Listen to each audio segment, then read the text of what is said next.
Camila de Ávila. Rafael Vidigal. Eu sou o Thiago Prata. Eu sou a Grazi. E esse é o podcast Ó Pra Você Ver. Olá, gente. Bom dia, boa tarde, boa noite. Estamos aqui para mais um episódio do Ó Pra Você Ver, o nosso videocast, podcast, para falar de cultura e de assuntos que a cultura pode nos levar a conversar, a debater. E hoje a gente está com o time desfalcado, porque a Grazi Martins, ela teve que fazer uma pequena cirurgia, não pôde participar hoje, mas Thiago Prata, que não estava na semana passada, por motivos trabalhísticos, hoje voltou. Então, estamos aqui eu, Camila de Ávila, jornalista, produtora editorial, assessora de imprensa. Quem mais está aqui comigo? Rafael Vidigal, jornalista também, compõe de vez em quando, minha aventura é escrever alguns livrinhos. Estamos aí também hoje com o Thiago Prata, depois de uma folga. Hoje ele vai estar valendo por 2. Não é isso, Prata? Depois de uma folga é curioso, hein? Mas é isso aí, Thiago é jornalista mais esportivo e cultural. Estamos aí, mandando um beijão aí também para a Grazi, né? Tá tudo bem com ela. Uma pequena cirurgia aí na parte dentária. E na próxima ela tá aí com a gente, né, Camila? Será que ela tirou o siso, gente? Será que foi o dente do juízo? Ai. Próximo ao carnaval que não vai ter. A menina faz uma cirurgia dentária. Não sabemos se tirou o siso, o dente do juízo. Ai. Estamos especulando. Tudo especulação. Estamos especulando. Enfim, o papo do Ó Pra Você Ver hoje vai girar em torno de um assunto que às vezes causa muita polêmica, que é quando a arte e a religião caminham juntas ou não caminham juntas, né? Eu acho que assim, o último que me pegou, o último tema, a última polêmica dessas que me pegou de forma muito forte foi a exposição do Pedro Moraleda, já tem um tempinho lá no Palácio das Artes, que é faça você mesmo sua Capela Sistina. E eu lembro que isso me impactou muito, porque foram grupos de evangélicos, deputados, vereadores e essas pessoas à frente da tradicional família mineira, lá para a porta do Palácio das Artes, falar que você não podia entrar, você não podia ver, você não podia apreciar aquilo que estava lá dentro, que aquilo era um absurdo. Alguns integrantes da Igreja Católica também, isso gerou um movimento enorme, né, de vigília, de artistas defendendo. Eu lembro que Caetano veio no Palácio das Artes com os filhos, foi a primeira vez que o show ofertório teve aqui em Belo Horizonte, nesse período, e ele foi visitar a exposição, e ele daquele jeito falou que quem estava contra a exposição era uma gente muito burra, aquele jeito que Caetano fala, maravilhoso. E eu lembro que o Calil também foi lá e falou, quem não quer, não gosta, simplesmente não venha. Eu não vou fechar a exposição nenhuma, não tem isso, né? Mas tivemos João Leite, né, lá querendo fechar a exposição, né? Aí, recentemente, tivemos o Porta dos Fundos, né, que sofreu um atentado, né, sério, aí a coisa já, acho que já deu um passo para a barbárie, um passo bem incisivo ali para a barbárie, a ponto deles, né, explodir uma bomba, né, um coquetel molotov ali na sede do Porta dos Fundos. O que eles fizeram, mais uma vez, esse foi de 2019, o tradicional especial de Natal do Porta dos Fundos. E para mim, é um dos melhores especiais de Natal. E eu acho que eu posso falar bem dessa coisa, sim, porque eu sou católica praticante, e sou uma jornalista cultural. Então, assim, eu não vejo nenhum conflito entre as duas coisas, entre a arte e a religião. Como católica, não me sinto desrespeitada na exposição do Pedro Moraleda, nem pelo Porta dos Fundos. E eu queria saber o que vocês acham disso. Vocês acham que, em algum momento, a arte desrespeita a religião? Camila, eu não sei se chega a desrespeitar, porque eu acho que, na origem, são duas instâncias que partem de premissas bem diferentes, né? Tem para mim, assim, tem o o programa era comandado pelo Antônio Bujan, na TV Cultura, Provocações, Provocações. e que ele citava sempre as mesmas frases, né? Sempre recorria às mesmas frases, e ele dizia que o ideal do programa ele se valia de uma frase do Pascal, que era caminhando no incerto e idolatrando a dúvida, que é um pouco uma perspectiva muito presente na arte em geral, que é de abrir, de ampliar, de permitir e de ter muito, eu entendo, relacionado à dúvida, não ser uma coisa afirmativa, mas ser uma coisa mais de questionar, de colocar questões, de perguntar se poderia ser de outro jeito ou não, enfim, ampliar o leque e questionar. Por outro lado, a religião, em tese, já parte de uma coisa mais relacionada ao dogma, né? Então, que é de afirmar, é isso, você aceita ao invés de questionar, você não duvida. Agora, isso, claro, num plano bem simplista, né? O que eu acredito que gera esses conflitos é porque as pessoas, muitas vezes, se atêm a essas leituras mais básicas, né? Isso não significa que dê conta de tudo que é a arte, a religião e tal. E tanto que você vê, ao longo da história, essas duas instâncias convivendo e gerando, né, muitas coisas uma para a outra. Se for pegar lá atrás, é engraçado essa questão do Pedro Moraleda, porque na época eu lembro de várias polêmicas surgirem, as pessoas pegando quadros, imagens antigas feitas para a igreja mesmo católica, com anjos nus, né? Mesmo mulheres nuas. E aí você tem até um fato famoso, se eu não me engano, do Colbert, chamado A Origem do Mundo, que é um close mesmo numa vagina. E isso lá no Museu de Arte, na Europa. Mas, assim, ao longo da história, a igreja foi muito também, a igreja católica, né? Muito patrocinadora de grandes artistas, mecenas mesmo. A Capela Sistina, por exemplo. O Michelangelo, que tem uma história super interessante, que ele não queria pintar, e aí o padre lá da época acabou resolvendo, então vou dar isso aqui para o Rafael, que era o outro pintor da época, bem mais jovem que o Michelangelo, mas muito habilidoso, e aí o Michelangelo quis fazer quase de pirraça, não, isso aqui vai ser meu. Ele se considerava mais escultor do que pintor, né? E aí fez aquela obra lá que é assim, histórica, né? Que mesmo quem não sabe já ouviu falar nas obras de Michelangelo. E que tem uma questão que alguns católicos mais conservadores apontam, né? Que é a questão do umbigo, né? Que alguns católicos falam, como assim o Adão tem um umbigo? Porque, pela lógica bíblica, o Adão não tem umbigo. Olha que detalhe, viagem. né? Eu não sabia, não. Estou aprendendo. Que coisa, hein? Também não sabia, tem não. a questão do umbigo, porque o umbigo é da mãe, né? E ali é Deus fazendo Adão, o dedinho, como é que vai ter umbigo? Eu fico impressionado, porque é uma pintura gigantesca com várias imagens da pessoa se deteve no umbigo do Adão. Realmente é o famoso querer arrumar pelo em ovo, né? Quando a pessoa quer achar um detalhe, ela consegue. Mas eu acho que é isso, assim, inicialmente eu penso dessa polêmica é isso. Você citou aí também o Porta dos Fundos, e esse episódio que eles fizeram de Natal, esse último, mais recente, tem uma frase que eu achei muito interessante no final, que é quando Jesus, lá interpretado pelo Fábio Porchat, vai cantar a música, que ele fala, já voltei mulher, já voltei negro, já voltei trans e vocês sempre me mataram.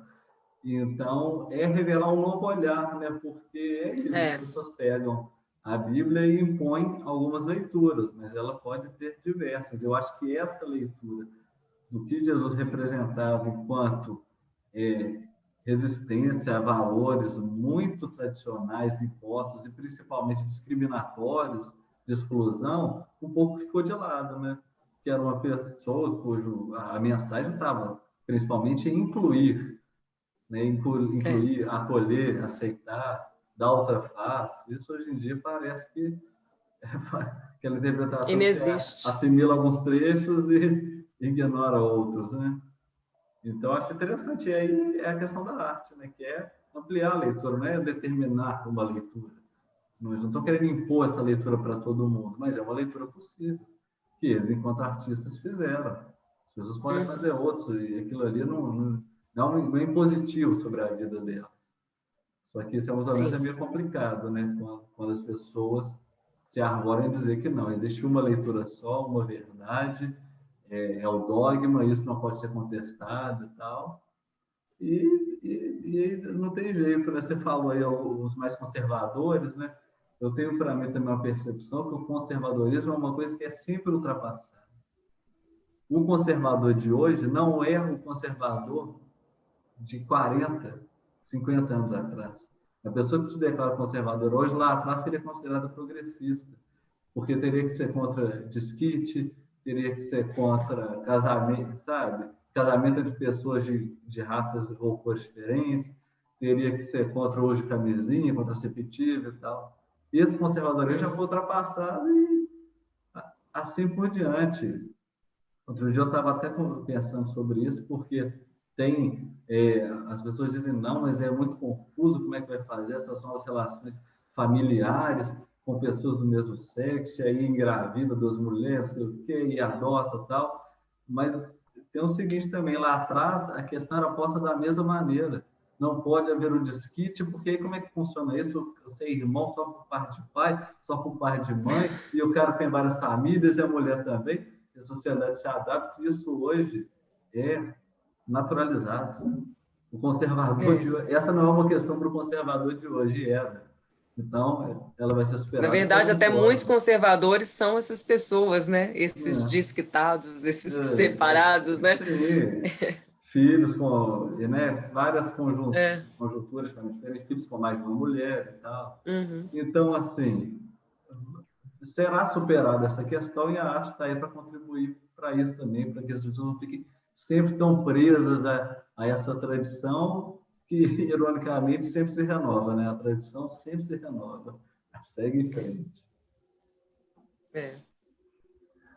Entrando então primeiro, antes de eu emitir um pouco minha opinião, citar um pouco essa coisa do Moraleda, né, na época, que eu e Vidigal, a gente trabalhava no mesmo local, né, Vidigal? Então a gente cobriu alguns dias, né, a respeito dessas polêmicas que tinham na época, e uma das situações em que eu fui presenciar, né, fui em loco lá, era que estava tendo duas manifestações no mesmo local, primeiro do lado de fora e depois do lado de dentro, não dentro da galeria, mas do lado de dentro do palácio, que era de um lado as pessoas que defendiam a obra do Moraleda, de ter exposição, e do outro lado o pessoal mais religioso, fervoroso, que queria definitivamente que se encerrasse essa exposição, né?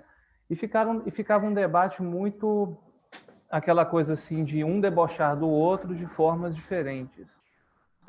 Mas eu acho que durante um tempo, quando eu entrevistando algumas pessoas, ao longo do tempo que eu estava lá, eu via percebendo assim, e não estou querendo me posicionar para um lado do que em relação ao outro, mas eu via uma desinformação do lado do pessoal mais fervoroso, religioso, porque várias coisas eles colocavam para mim durante as entrevistas eram: quem vai ganhar com isso, inclusive com essas polêmicas todas, é o autor.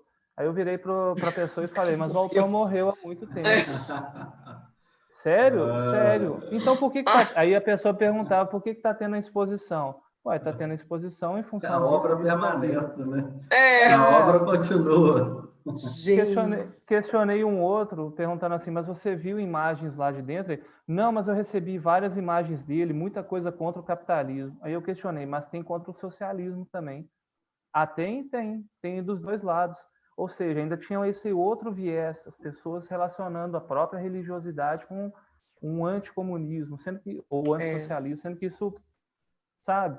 Isso, inclusive, quantos anos morreu o Moraleda? Ele era 19 anos, 20 e poucos anos, uma coisa assim, não era, gente? Acho que não passou de muita coisa. Ou seja, eram situações envolvendo um jovem, que é uma coisa que a sociedade brasileira já está cansada de... Cansada não, né? Pelo contrário. Ela está sempre aí, independentemente da forma como se conduz, de atacar as pessoas independentemente da faixa etária. Ou seja, já condenando uma pessoa por aquilo, a obra do cara era, sei lá, anos 90, né? Fim dos anos 90 e tudo mais. Então tem esse tipo de Moraleida situação. morreu em 99, só para completar sua informação, ele tinha 22 anos. 22 anos. 22. Se fazia 20, Ou então seja, ele já tinha morrido. Ou seja, então ainda tem isso, né? Agora, a minha opinião, mais ou menos, eu acho que é aquela coisa. Eu não veria problema algum, ou poderia até ser a favor dessa questão de... Claro que nós estamos falando muito de religião no sentido de cristianismo, né? Então, pegando mais essa vibe assim mesmo. Das duas coisas caminharem juntas, assim, uma atacasse a outra e tudo mais. Mas é impressionante como a gente vê vários tipos de polêmicas envolvendo tanto dessa questão de um lado ou de outro. Por exemplo, eu convivo no meio do heavy metal, no meio do rock and roll, né? Então eu vejo várias bandas que se posicionam, inclusive com críticas à forma como as pessoas cristãs atacam umas às outras e tudo mais. E aí essas mesmas bandas são taxadas de vocês são satanistas, não sei o quê. Só que as bandas chegam e falam, não somos satanistas, nós somos críticos a isso, isso e isso. Inclusive, se não me engano, o Angra fez um disco que chama Temple of Shadows, que falava um pouco de coisas cristãs relacionadas a isso e tudo mais. E sendo que cada um dos 5 integrantes na época tinha uma espiritualidade, uma religiosidade diferente, inclusive tinham cristãos. E foram mal recebidos com relação a esse tipo de coisa, como várias vezes aconteceu, né? E, por outro lado, eu vejo também uma certa situação em que pode haver, inclusive, questionamentos de uma forma que vai contra, inclusive, o próprio valor cristão. Eu fiz uma matéria no ano passado sobre um grupo gospel que fez uma música com temática LGBT. E tipo assim, durante dias, ela foi a matéria mais lida do portal hoje em dia.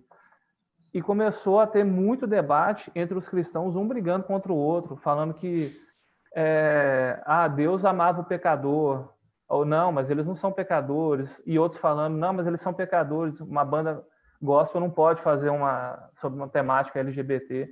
Então tem umas coisas assim que influenciam e incitam uma violência extremamente desnecessária. É o que eu tenho para falar momentaneamente. Mas sabe, essa coisa assim, eu vejo muito como... Eu sou uma católica estranha, vou ser sincera. Eu sou uma católica mesmo, praticante, assim, eu tenho essa cara doida, né? Eu sei que eu tenho uma cara de doida, mas eu sou católica, praticante, eu frequento muito a Toca de Assis, que são as irmãs franciscanas, eu sou muito fã de São Francisco, de Santa Clara. Eu tenho um trabalho na igreja que eu frequento, que todos os domingos eu tenho que estar lá e vou com todo prazer, vou porque acredito, vou porque gosto. É um ambiente que me deixa bem. Mas eu tenho muitos problemas dentro da igreja. Por quê? Porque eu sou uma pessoa que ama carnaval, que defendeu a Estação Primeira de Mangueira até a morte quando ela colocou um Jesus Cristo de 14 metros platinado e cravejado de bala na avenida. Defendi e defendo até morrer. Eu não vejo problema em misturar na Marquês de Sapucaí, que eu acho que a meu ver, assim, é o nosso maior quadro, né? o nosso maior espaço de cultura, assim, mais democrático, entre aspas, porque você tem que pagar ingresso para ir lá, mas assim, é um lugar onde o pobre está lá mostrando o trabalho dele, e é um momento onde o rico vai lá para ver o trabalho do pobre, e é julgado porque coloca lá uma entidade do candomblé, da Umbanda, junto com uma cruz, como aconteceu no desfile de 2017. Eu falo mais da Mangueira porque é o que eu mais sei, tá, gente? No desfile de 2017 da Mangueira, que era para falar disso, só com a ajuda do santo, colocou de um lado o Nosso Senhor do Bonfim, no tripé, e do outro lado, se não me engano, era Oxóssi. E esse tripé ficava rodando e você via as duas faces ali da fé. E aí, no desfile das campeãs, que a Mangueira ficou em 3º lugar, esse tripé não pôde voltar, porque a igreja não permitiu. A igreja foi lá e falou que seria melhor não voltar. Aí eu fico, velho, primeiro, por que a igreja está mandando nisso? Por que a igreja está chegando lá e falando o que uma escola de samba pode ou não fazer? Segundo, qual que é o problema de você colocar uma imagem cristã numa avenida, numa festa popular? Sabe? Eu não consigo entender onde está o problema disso. Eu acho que as pessoas têm a mania de ver de forma equivocada, né? O que é arte, o que é fé, é fé. Você usa um símbolo, você parar para pensar de verdade, a cruz é um símbolo de tortura. Então, você fica olhando para aquilo, você fica olhando uma pessoa torturada. Quantas imagens de cruz você tem, de Cristo crucificado, você tem de 1000 artistas de vários períodos da história da humanidade, você tem essa imagem, e as pessoas aí ficam cultuando, sabe? É uma coisa que me assusta, né? E você não pode colocar essa imagem no momento em que você pode refletir sobre isso, como é o caso do carnaval. O carnaval é um momento de reflexão. Você não pode colocar isso no museu, numa exposição, porque não é arte, é um símbolo de fé, mas, poxa, é um símbolo de fé que tem uma propriedade artística ali, né? Você não pode pegar um Jesus Cristo e fazer igual a Porta dos Fundos e colocar um Jesus Cristo como um ser humano que ele foi, como um gay. Qual que é o problema dele ser gay? Eu não consigo... São coisas que, para mim, não entendo. O que eu tenho a ver com a sua vida, né? Então, por que colocar um Cristo gay me afeta tanto? E eu acho que a maioria das pessoas, eu lembro da época do Porta dos Fundos, especificamente, eu defendendo Porta dos Fundos até morrer, né? E o povo, nossa, mas você...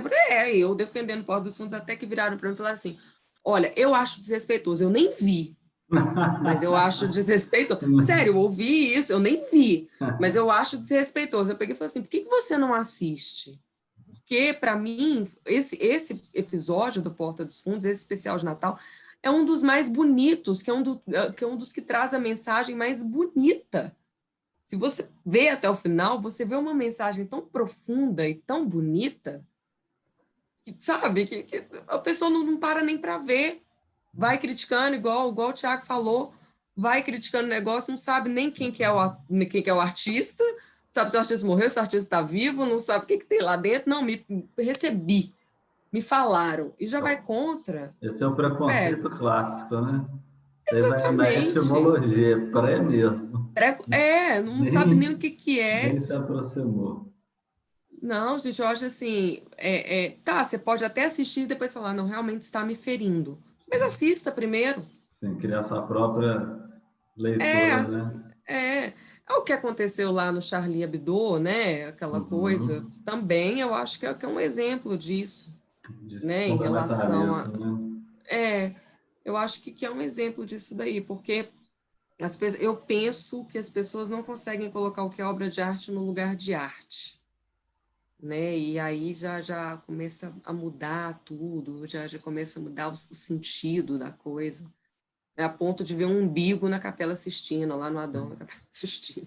Camila, você comentou aí, né, toda a celeuma que foi criada em torno do Porta dos Fundos, colocar um Jesus Cristo homossexual. Você teve também aqui em BH, quando tentou se colocar numa peça, se não me engano, Nossa Senhora Trans, e aí o próprio Calil acabou cancelando essa apresentação, mas isso vai até além, porque se você for perceber a própria representação que a gente tem de Jesus Cristo, a representação clássica, é com traços europeus, então não é só que ele não pode ser homossexual, ele não pode nem ser árabe, não pode nem ter os traços do local de onde ele vinha. Inclusive, o Porta dos Fundos brinca com isso no último especial, que é o Castinho e Vertigem, que aí o Pôncio Pilatos, que é interpretado pelo Paulo Tiffenthaler, é muito bom. Eles falam, você conhece Jesus? Vai falar, agora, conheço, era aquele super diferente dos outros, meio grego, né? Louro, olhos azuis, claro, ele não tem como esquecer, porque é tudo árabe, pele moura, não sei o que. Ou seja, é uma representação, né, idealizada que atende alguns interesses. E aí eu acho que está uma questão também que é muito importante, como quando você disse assim, eu sou católica e tal, mas tem alguns problemas dentro da igreja. Porque eu faço uma diferenciação grande entre o que é a religião e o que é a instituição que se apodera dela. Isso você tem tanto na religião quanto na arte.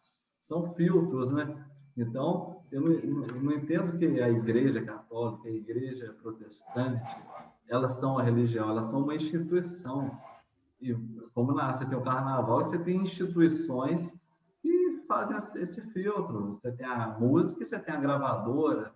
Então, é um filtro que, queira ou não, tem outra forma de funcionar, porque ela é uma instituição, ela funciona de acordo com outros parâmetros, paradigmas. E eu acho que a arte, realmente, e a religião são coisas mais puras, que não tem que lidar com interesses políticos, econômicos, mercadológicos, essas coisas. A igreja sempre foi, na história da humanidade, uma instituição muito forte. Então, claro, isso, a meu ver, faz com que ela se distancie um pouco da coisa mais pura ali, do que mesmo a religião. E aí, outra coisa que você citou aí, que eu acho interessante, quando você falou da cruz, né, um símbolo de tortura e tal, e tem um escritor que eu adoro, que chegou a ser seminarista, que ser padre, depois desistiu, se afastou da Igreja Católica, mas continuava religioso, que é o Rubem Alves, mineiro, de Boa Esperança e tal. E ele falava que a principal birra dele com a igreja, não exatamente com a religião, mas o que o distanciou de muitas pessoas ligadas à igreja era esse cultuar ao sofrimento. Mas eu acho que aí é até, rapidinho, é até uma questão um pouco equivocada. Por exemplo, porque eu dei o exemplo da cruz, a cruz é um símbolo de tortura. O que eu percebo é que a maioria das pessoas, elas enxergam ali o Jesus morto, o Jesus crucificado, que é o que está retratado. Simbolicamente, como é que é a palavra, gente? Aquilo lá pregado, né? A estampa, o que você vê visual é aquilo. Sim. Mas o símbolo daquilo é um símbolo daquela oração, Cordeiro de Deus, né? É o Cordeiro de Deus que tirou o pecado do mundo, é o Cordeiro de Deus que se deu para nos salvar. O problema é que a maioria das pessoas não enxergam isso. Né? Então, na hora que elas olham para a cruz, assim, ai, coitado, vê só o sofrimento. Sofreu cacete, né? Que às vezes eu olho, assim, Semana Santa, né? Eu sou a Verônica da minha igreja na Semana Santa. Você vê o nível do meu envolvimento com a igreja, né? Claro que minha Verônica canta Chico Buarque, né, gente? Mas canta, sério, ela canta Chico Buarque, não é assim? Mas é interessante, assim, porque as pessoas enxergam, e na hora que eu tô lá de Verônica e tudo, é muito triste, é muito sofrimento, e essa coisa de você ficar lembrando esse sofrimento, mas o principal é você lembrar do que aconteceu depois, o cara ressurgiu, né? O amor triunfou, o que acontece lá no Porta dos Fundos, no especial de 2019, né? No final, o amor triunfou. E se o amor triunfou, triunfa o perdão, triunfa o não julgamento, triunfa a tolerância, triunfa o amor ao próximo sem distinção. Né? E é isso que eu acho que é a grande questão da arte. As pessoas não conseguem. Porque na hora que coloca ali, eles não enxergam aquilo como um símbolo, né? Como uma forma de ver. Eles enxergam que né? Literal. A cruz é o literal, é o sofrimento. Não, a cruz, simbolicamente, ali, para a Igreja Católica, falo pela Igreja Católica porque é onde eu estou inserida, não é o sofrimento. Mas eu sei que confunde, porque você fica olhando o cara lá preto e você fala, gente, é muito... né? É ruim. Ô Camila, e eu acho que tem, às vezes, um pouco também acaba gerando esses atritos, né, por essa questão que você falou de se fazer muitas vezes uma leitura literal, né? E quando a arte, em geral, parte sempre de uma leitura simbólica, metafórica. Isso eu já vi várias pessoas falando, e aí eu acho que realmente você vê não a religião, mas líderes religiosos se aproveitam de uma leitura mais literal em benefício próprio. Então, é a questão também, né? Literatura, a gente está escrito, então você pode fazer várias leituras e não impor uma necessariamente. Aí, nesse sentido da literatura, você comentou a questão da cruz, mas eu estava lembrando que, além disso, né, o que o Rubem fala muito, não só em relação à cruz, mas eu acho que essa leitura que líderes fazem para impor algumas coisas que eles têm interesse, de sacrifício, de que sofrer é bom, de que Deus se regozija com o sofrimento dos homens, tal, e ele fala assim, a pessoa, quando vai oferecer alguma coisa, fazer uma penitência, sei lá, ninguém oferece ler um poema de Fernando Pessoa, a pessoa oferece ficar sem comer a fruta que ela mais gosta. Não, o meu Deus, aí ele fala, né, que ele tem ligação com outro Deus de delícias, tal, de gostar de música, de gostar da arte e tudo. E tem um livro dele muito interessante que chama Variações sobre o Prazer. E que aí ele analisa o prazer sob a perspectiva religiosa, filosófica, artística, não, religiosa, filosófica, política e da culinária. E aí os personagens deles são Santo Agostinho, Marx, uma cozinheira chamada Babette, e agora estou me esquecendo do outro, mas são 4.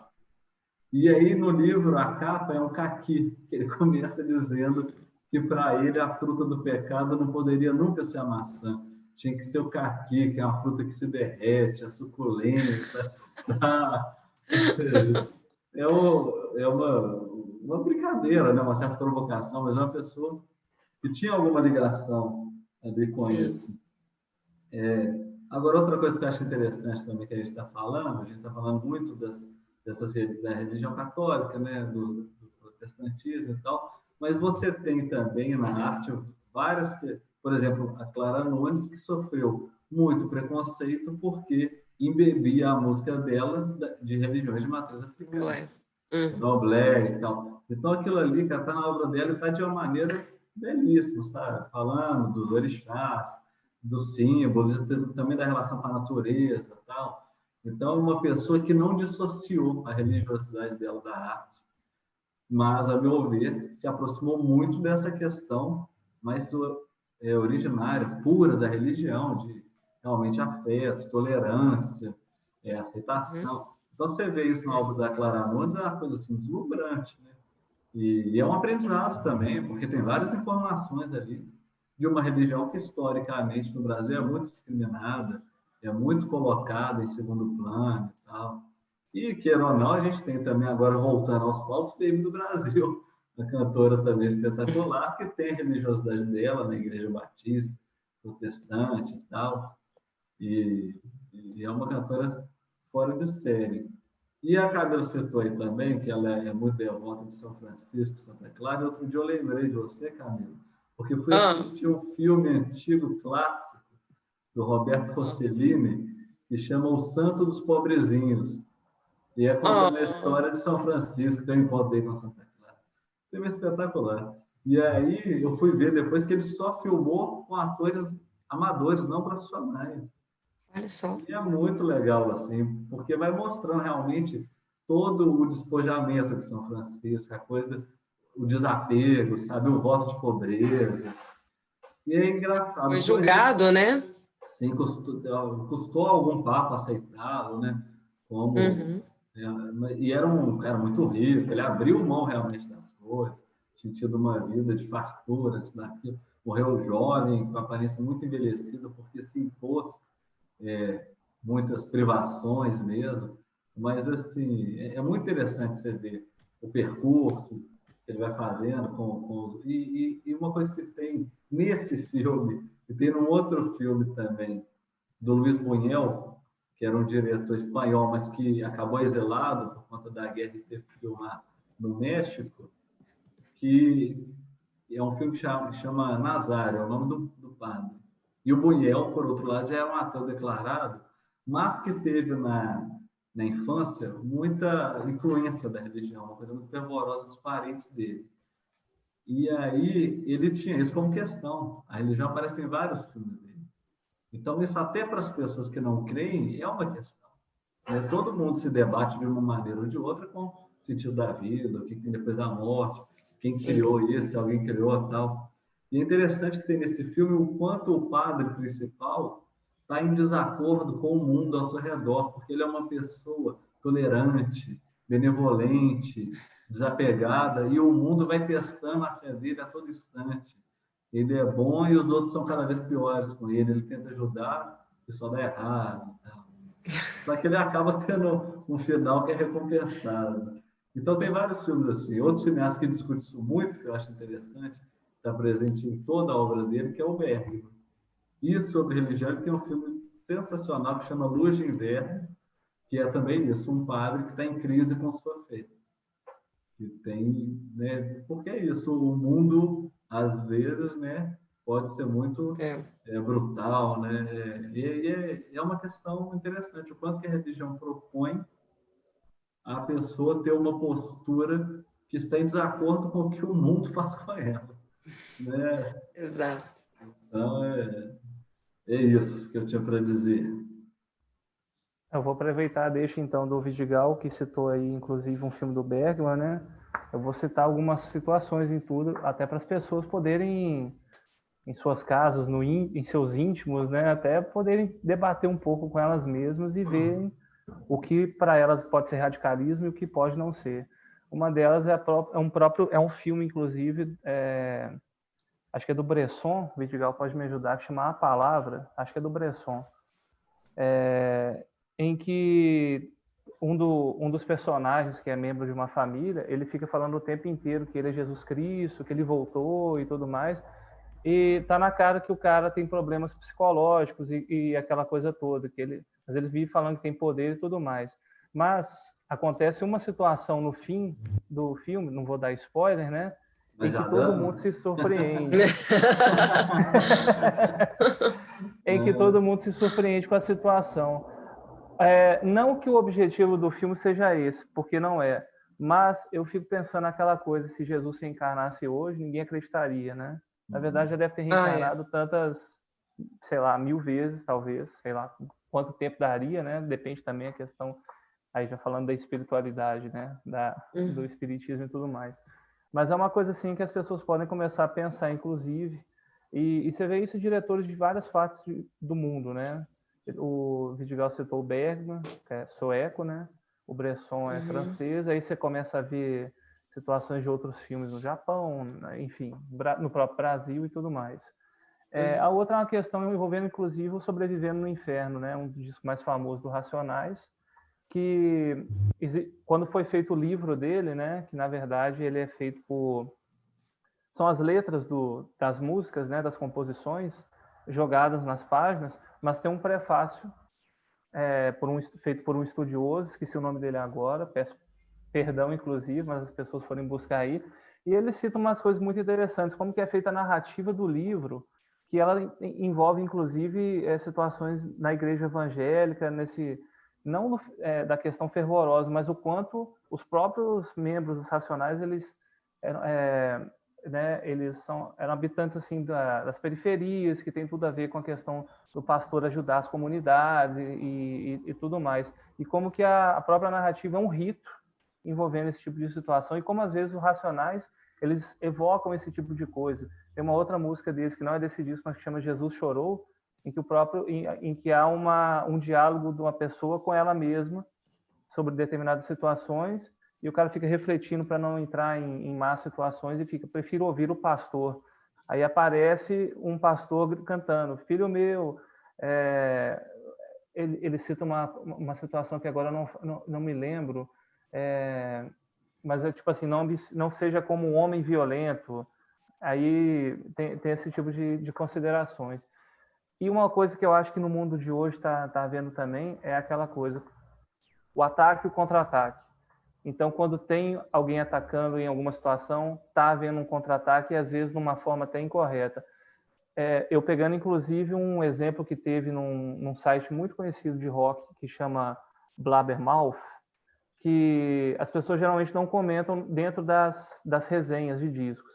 Mas existe uma banda que é de heavy metal, hard rock, que faz músicas, composições de religião, que se chama Stryper, que é bem famosa desde os anos 80, dentro desse meio, que eles fizeram um disco recente. E o cara que pegou para fazer a resenha deu nota 4 para o disco. Porque ele cita que musicalmente é um disco ótimo, mas que as letras são de religião. E que falar de religião ultimamente é ruim porque cresce a onda da extrema-direita.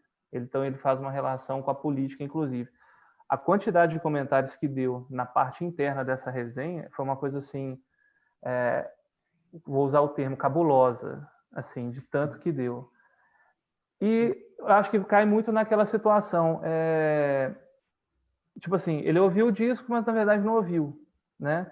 Então, acho que acima dele falar esse tipo de coisa, é se ele gosta, se o disco, tudo bem que é uma pessoa falando, mas se é positivo ou se não é positivo. Eu, por exemplo, tento diferenciar isso o máximo possível, independentemente da temática. Já fui assistir, inclusive, show de bandas consideradas satanistas e bandas de religião cristã muito forte. Já assisti o show desse Stryper, inclusive, quando eles vieram em Belo Horizonte, poucos anos atrás. E ouvi esse último disco dele. Eu não daria de forma alguma nota 4, por conta dele citar que é por conta de religião e tudo mais. Eu daria nota 0, porque o disco é horroroso. O prato sempre ácido, hein? O nome do autor que prefaciou é Acauã Silvério de Oliveira? Exatamente, do Racionais.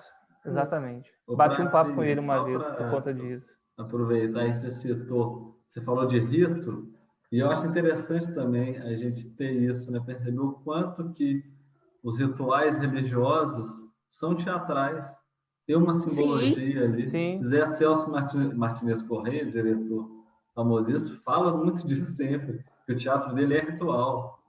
Ele fala até que ele faz uma pagelança, então uma coisa ritualística mais ligada às religiões indígenas. Mas tem uma questão de ritual muito grande à religião, que aí sim a aproxima das artes, né? Não tem só distanciamento. E o tanto que a religião deve, eu acho que se fosse um pouquinho assim, não, a gente fala religião, mas é aquela coisa, né? Os líderes, vamos dizer assim, Jesus não fundou uma religião, Buda não fundou uma religião, Maomé não fundou uma religião. Foram os homens que o seguiam que fundaram as religiões, e as religiões são falhas, elas tentam pregar aquilo que essas pessoas falavam, mas vão falhar sempre, isso é fato, né? Expressões do ser humano. Inclusive, Jesus Cristo falava, né, que o templo dele não era um templo de concreto, né, de concreto, pedra e tudo mais, e que não deveria haver, não era capitalismo, né, mas não deveria haver mercado na casa dele, que era a casa do Senhor. Exato, seja, quando ele saiu dando porrada lá, né? O que as igrejas fazem igual o Gidigal falou, as instituições, não a religião. Isso. A gente vê que realmente muita gente não entendeu nada do que ele queria pregar. Vai na contramão, impressionante. Impressionante. Mas isso acontece com a arte também, né, Pratinha? Podemos dizer que muitos críticos não entendem nada, e nem o público, às vezes. Como o Roger Lopes sabe bem, nem os seus seguidores não entendem. Exatamente. Gente, não é fácil, não. Não é fácil, não. Não está sendo fácil, como diria quem? Como disse, Kátia Cega, grande visionária. Porque não está sendo fácil, né? Não, com essa, acho que... Acabou, né? Eu falei... Fechou o baú. Maravilha. Então, despede aí, Eu queria dar uma dica de um livro que eu acho... Os arrobas. Os arrobas. Eu acho que é uma dica bacana, que é leiam o Evangelho segundo Jesus Cristo de Saramago, que é um livro incrível, que eu acho que é você... Saramago era ateu, e ele consegue... E comunista. E ele consegue te explicar de forma muito clara o porquê ele é ateu. Você entende, você concorda com ele porque que ele tem que ser ateu de fato. Mas, se você é uma pessoa que tem a sua fé, ele não tenta te tirar essa sua característica, né? Esse seu traço. E eu acho isso muito... Aí que eu vejo o respeito, né? Olha, eu não faço, eu não sou por causa disso, mas tudo bem você ser. Eu acho que o livro de Saramago, para mim, ele deixou essa lição. E eu dou essa dica de leitura. E agora vamos aos nossos arrobas, porque estamos no fim do nosso episódio. Ô, Camila, vou só aproveitar aí para agradar o Pratinha. Vou fazer uma citação do não menos polêmico Lobão sobre esse tema, que é muito boa. Ele fala: se eu existo, Deus pode existir também. É uma cortesia que faço com um desconhecido. Sensacional, hein? Gosto. Lobão no episódio sobre religião. Então, vou dar minha última dica aqui também. para quem é fã de Martin Scorsese, né? E se diz aí super fã do cara, porque já assistiu Toro Indomável, Taxi Drive, A Ilha do Medo e tudo mais. Se você não assistiu A Última Tentação de Cristo, você não conhece Martin Scorsese. Então corra atrás desse filme. Gente, Thiago Prato hoje está na acidez, hein? Hoje ele tá pegando pesado. Fica uma semana Hoje de ele folga, tá. de pé pro Tá alto, vendo? não faz, hein? Pessoa tá pegando, sabe por que isso? É porque ele sabe que semana que vem é carnaval e ele não vai poder ir Pegando no... fogo. Eu sou pagodeiro e no bloco do David Então brilha. Então brilha. Ele tá tenso, ele tá nervoso. Tá com a energia represada. Confesso que deveríamos mesmo, né, participar dessa festa profana cristã, mas infelizmente não vai ser possível. Aqui, deixa eu aproveitar que participei ontem de um encontro sobre teatro, e aí o ator Cláudio Dias estava participando, ele deu uma dica sensacional, porque ele é carnavalesco de primeira e última hora, vai em todos os blocos e tal. O pessoal perguntou se ele estava muito triste que esse ano não tinha carnaval, e falou que já resolveu a questão, que todos os lugares que ele for sair, ele vai fantasiado. Se for no supermercado, no banco, na feira, qualquer lugar vai de fantasia, glitter, purpurina, fazer isso no carnaval. É uma ideia. É uma boa ideia. Gostei. É isso, gente. Vamos lá, vamos dar as nossas arrobinhas. Rafael Vidigal. @Rafael Vidigal. E os meus textos, para quem quiser buscar, esquinamusical.com.br. Pratinha. O meu é @Thiago EL Prata e eu estou no Hoje em Dia na revista Road Crew. Confiram lá. E eu sou Camila de Ávila, @Camila de Ávila, e eu estou no Instagram. Eu tenho uma página no Medium e eu tenho um podcast que fala sobre música que chama Momentos Musicais. É isso. Até mais. Até semana que vem com mais uma conversa polêmica. Tchau, tchau. Beijinho, fique com Deus. Tchau.